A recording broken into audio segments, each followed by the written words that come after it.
Bonjour, c'est Charlotte Baris. Bienvenue dans La Loupe, le podcast quotidien de l'Express. Allez, venez, on va écouter l'info de plus près.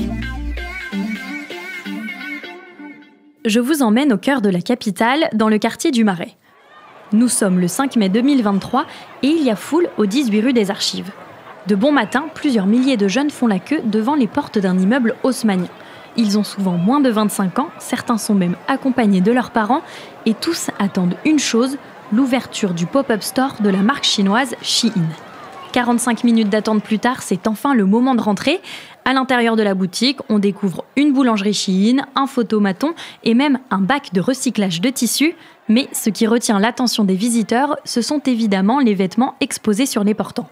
Une jupe bleue à 8 € succède à une très chic robe de soirée à peine 19 €, puis un ensemble à 12 €, le tout sans compter sur les promotions affichées en rayon. Pendant 4 jours, c'est près de 900 références qui sont rassemblées ici. Et la marque n'en est pas à son coup d'essai. Déjà l'an dernier, en mars, l'enseigne chinoise avait accueilli plus de 8000 personnes dans son magasin éphémère à Lyon. Il faut dire qu'en quelques années, Shein est devenue très populaire auprès des jeunes, au point de devancer Zara et H&M, des articles à petit prix partagés en masse sur les réseaux sociaux. Mais en arrière-boutique, la réalité n'est pas toute rose. Quels sont les rouages de cet empire de l'ultra fast fashion ? C'est la question qu'on passe à la loupe dans cet épisode. Et pour m'aider à décortiquer ce géant chinois de l'habillement, j'ai naturellement fait appel à Julie Toin-Bousquier et Thibaut Marotte, journaliste au service économie de l'Express. Bonjour à tous les deux. Bonjour Charlotte. Bonjour Charlotte. Alors, Shein s'est fait connaître il y a quelques années seulement en France, mais elle existe depuis quand cette marque ? Le nom de Shein apparaît pour la première fois par le biais d'un entrepreneur chinois qui s'appelle Chris Xu. C'est une figure qui est assez discrète en fait dans le monde des affaires parce qu'on l'a quasiment jamais vu en interview.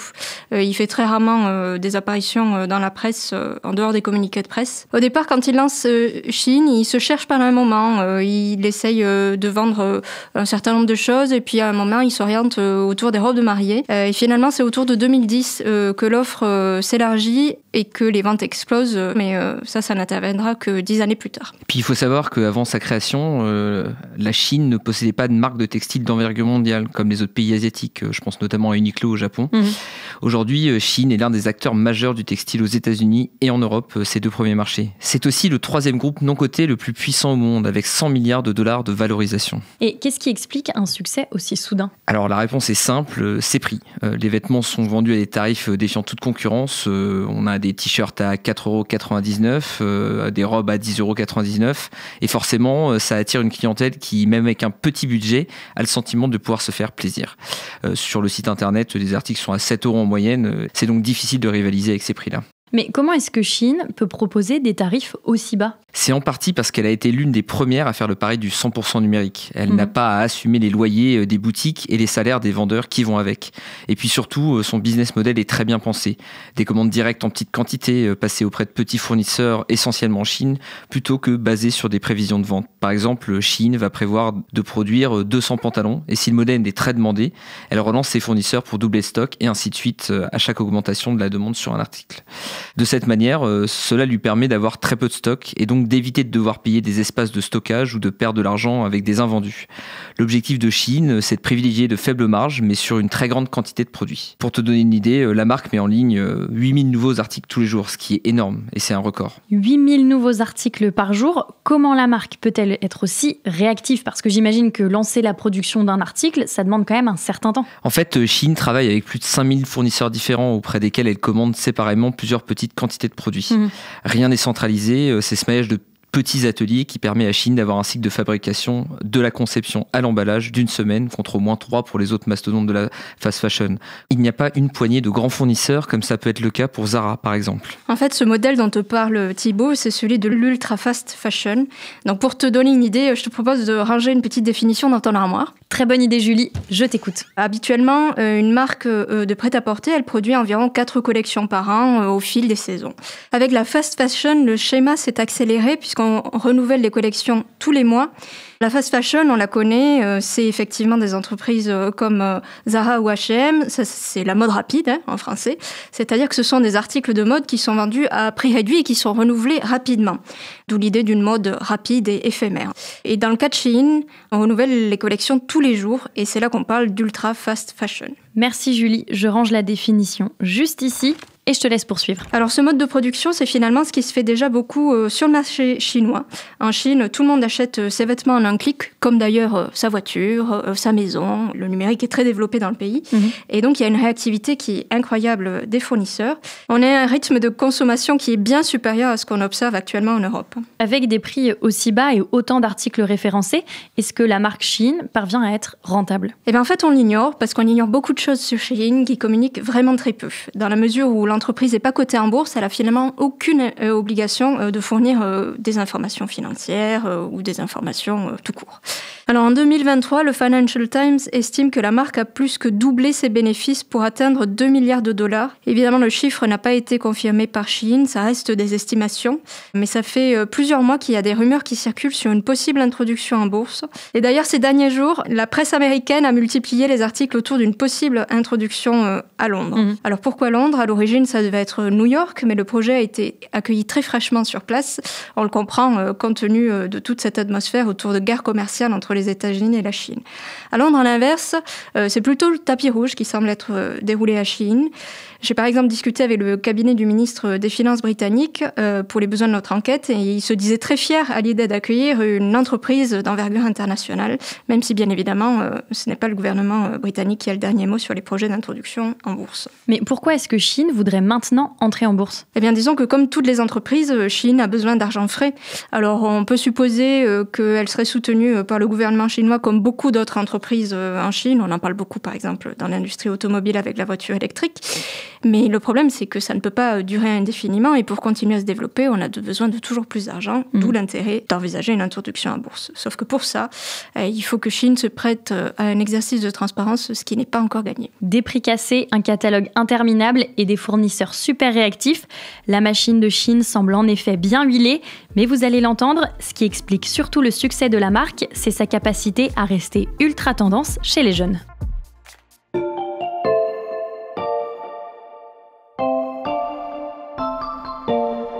Avant de continuer, je voudrais vous faire écouter un extrait d'un ancien épisode de La Loupe. C'était en juillet dernier.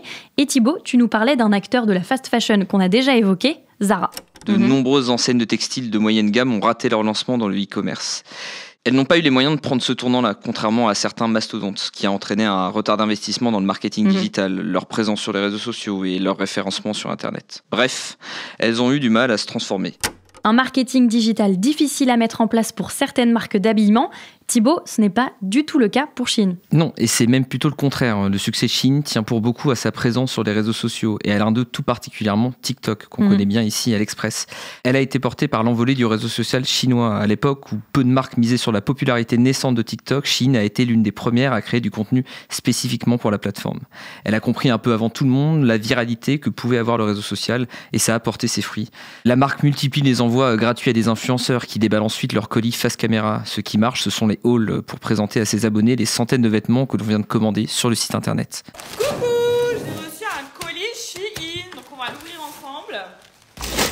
C'est parti pour un deuxième haul Shein. Shein, collection printemps-été, plein de pépites. C'est parti, je vous montre tout ça. Les filles, je viens de recevoir un colis Shein, plus particulièrement Shiglam. J'ai reçu plein de pépites, donc je vais tout vous montrer avec les refs. Shein inonde la plateforme de ses produits et arrive à toucher les plus jeunes. Elle n'hésite pas à dépenser des centaines de millions de dollars en publicité. Chez Meta, par exemple, propriétaire de Facebook, Instagram ou encore WhatsApp, Shein est le 3e plus gros annonceur derrière sa concurrente chinoise Temu et le leader Amazon. Et cette stratégie de marketing digital super performante, elle concerne uniquement les réseaux sociaux ? Alors pas du tout. Moi je me suis rendue sur l'application de Shein, ou plutôt je m'y suis perdue, parce qu'il suffit de rester quelques minutes sur la page d'accueil, finalement, pour se rendre compte de l'abondance des promotions qui sont proposées. On a des livraisons gratuites, on a des offres à moins de 2 €, on a les meilleures ventes à prix bas, les bonnes affaires, etc. Et il y a vraiment des fenêtres qui envahissent l'écran sans arrêt, que ce soit sur l'application ou sur le site internet. Finalement, tout est fait pour mettre en avant leurs tarifs avantageux.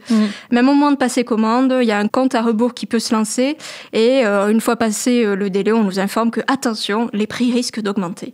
Donc le but, c'est vraiment de mettre la pression au client, de le pousser à l'achat de manière rapide et de le faire revenir également. Donc ce sont des techniques qui sont assez répandues finalement dans les marques de fast fashion, mais ça peut aussi finalement être considéré en quelque sorte comme des pratiques abusives qui viendraient tromper les acheteurs. Et puis il faut aussi rappeler que la cible de Shein est très large. Son objectif est très simple, c'est de toucher tout le monde. Son talent, c'est qu'avec une si grande gamme de vêtements, la marque peut répondre à tous les besoins, que ce soit des vêtements de grande taille, des styles particulièrement éclectiques ou des articles pour enfants. C'est assez rare de réussir à toucher une si large audience, mais c'est aussi ce qui contribue à rendre la marque si populaire. Alors, Shein exploite à fond les réseaux sociaux, on parlait de TikTok tout à l'heure, mais aussi tous les progrès d'Internet pour développer son marketing digital. Comment ça ? Shein applique les dernières technologies aussi sur toute sa chaîne de production. Par exemple, sur le design, Shein emploie quelques designers, mais la majeure partie du travail de recherche, en fait, elle est réalisée par un algorithme très performant qui est mis au point par une entreprise israélienne qui s'appelle Sight. En fait, c'est une véritable tête chercheuse qui est capable de repérer sur Internet les grandes tendances, les produits peu courants, et tout ça ensuite c'est aspiré par le logiciel et réutilisé par Shein pour pouvoir produire ses articles et alimenter ainsi son catalogue. Donc c'est très rapide, très efficace, même si évidemment ça comporte quelques risques. Quels sont ces risques ? Le principal risque est de se retrouver devant la justice. La marque a plusieurs fois été accusée de plagiat par d'autres petits créateurs, voire par certains de ses concurrents directs. Les plaintes pour contrefaçon pullulent, surtout aux États-Unis. Même Zara, qui avait plutôt l'habitude de figurer sur le banc des accusés, en a fait les frais. Shein a même déjà été condamné, ce qui est un peu inhabituel quand on sait que le temps judiciaire sur ce genre de questions est souvent très long. Et comment Shein se défend face à ces accusations ? Pour essayer de se protéger, le groupe teste un nouveau système de marketplace, une plateforme où des revendeurs pourraient aussi proposer leurs produits un peu comme sur Amazon. De cette manière, leur responsabilité serait un peu plus diluée. Shein ne serait plus le seul responsable face aux accusations de contrefaçon. La marque cherche un moyen de se dédouaner pénalement. Mais le problème, c'est que le plagiat, c'est pas la seule accusation dont Shein fait l'objet.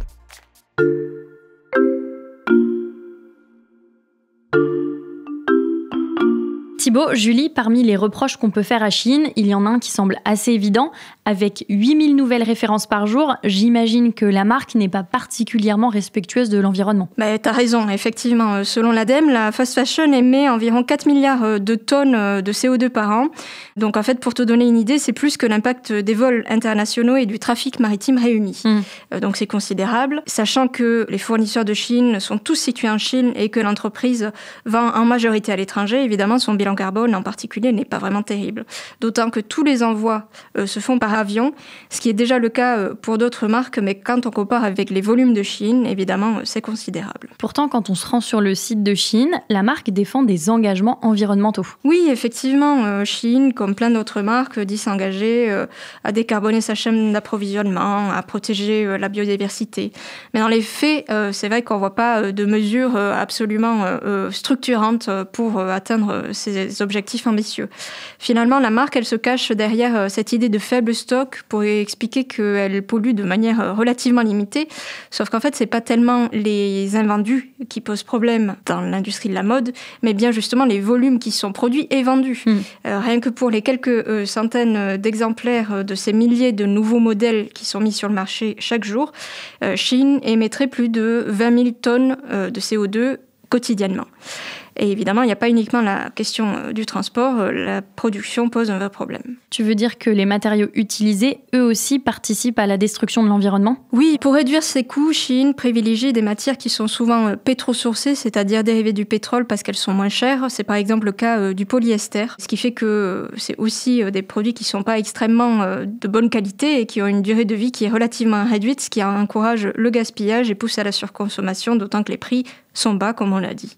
Et par ailleurs, une association de consommateurs a fait des tests et sur de nombreux produits, notamment des vêtements pour enfants, on retrouve des perturbateurs endocriniens, des allergènes tels que le nickel et des irritants, ce qui en font des produits qui sont quand même particulièrement nocifs pour la santé. La liste commence à être longue. Est-ce que Shein est pointée du doigt pour d'autres raisons encore ? Oui, elle est évidemment pointée du doigt sur la question du travail et du droit du travail, notamment en ce qui concerne ses fournisseurs. On sait aujourd'hui que Shein se fournit auprès de nombreux ateliers informels où le droit du travail n'est pas toujours respecté. La plupart d'entre eux se situent au nord de Hong Kong et des gens ont réussi à y pénétrer. Ils ont fait état de conditions de travail qui étaient peu reluisantes. C'est d'ailleurs ce que dénonçait récemment l'eurodéputé Raphaël Glucksmann. Shein, c'est l'une des seules entreprises de la fast fashion qui ne publie absolument rien sur sa chaîne de production. Et sur son site internet, il y avait des fausses informations qu'ils ont dû retirer, des fausses certifications, faisant comme si ils respectaient les standards internationaux sur l'esclavage ou le travail des enfants. C'est totalement faux. Alors d'après les enquêtes qui ont été faites, les fournisseurs emploient généralement quelques dizaines d'ouvriers qui doivent être ultra flexibles et ils sont rémunérés à la pièce. Donc même si les ouvriers peuvent gagner jusqu'à l'équivalent de 2300 € par mois, il n'est pas rare qu'ils soient obligés de travailler jusqu'à 75 heures par semaine avec un seul jour de congé par mois. C'est quelque chose dont s'est défendu Shein ces derniers temps, indiquant qu'ils allaient mettre en place des mesures justement pour pouvoir respecter le droit du travail. Or, l'ONG Publicae, qui avait déjà fait une première étude faisant état des conditions de travail chez Shein, a montré que finalement, depuis, rien n'avait changé. Vous venez de mettre en avant des problèmes assez graves, mais alors il n'y a aucun moyen d'empêcher l'importation de ces produits en France ou en Europe ? Alors il se trouve que Shein est un peu dans le collimateur du gouvernement. En juin dernier, Bruno Le Maire s'était penché sur la question. Il y a maintenant plusieurs mois, à l'automne 2022, j'ai saisi la Direction générale de la consommation et de la répression des fraudes pour lui demander d'enquêter sur les dérives de la fast fashion et en particulier de l'entreprise Shein. Le 14 mars, l'Assemblée nationale a pris Shein de court en votant à la quasi-unanimité une proposition de loi visant à mettre un coup de frein à l'expansion de la fast fashion. Une première dans l'Union européenne, la loi prévoit notamment un système de bonus-malus sur les vêtements et une interdiction de la publicité. Et bien que le texte ne vise pas Shein spécifiquement, comme nous l'a expliqué la députée auteure de la loi, certains élus ont reconnu que l'essor de la marque a bien accéléré le processus législatif. Et puis fin avril, la Commission européenne a placé Shein dans la liste des plateformes soumises à des contrôles renforcés dans le cadre de la nouvelle loi sur les services numériques. L'entreprise a désormais 4 mois pour se conformer à la réglementation européenne, notamment pour tout ce qui concerne le travail des mineurs. Même si ce n'est pas encore suffisant, ça marque un précédent qui pourrait inspirer d'autres pays à l'avenir, notamment en Europe. Shein, le mastodonte chinois de l'ultra fast fashion, pourrait donc bien se voir mettre des bâtons dans les roues. Merci à tous les deux pour vos explications. Merci Charlotte. À bientôt Charlotte. Julie Toin-Bousquier et Thibaut Marotte, journalistes au service économie de l'Express. Tous leurs articles sont à retrouver dans les pages du magazine ou sur l'express.fr. Profitez-en, chers auditeurs, l'abonnement numérique est actuellement au prix d'1 € le premier mois. Et pour ne rater aucun épisode de La Loupe, pensez à vous abonner sur votre plateforme d'écoute, par exemple Deezer, Apple Podcast ou Podcast Addict. Et si ce que vous venez d'entendre vous a plu, vous pouvez aussi nous mettre des étoiles et nous laisser un commentaire. Cet épisode a été écrit par Léa Bertrand, monté par Milena Rossi et réalisé par Jules Cros. Retrouvez-nous demain pour passer un nouveau sujet à La Loupe.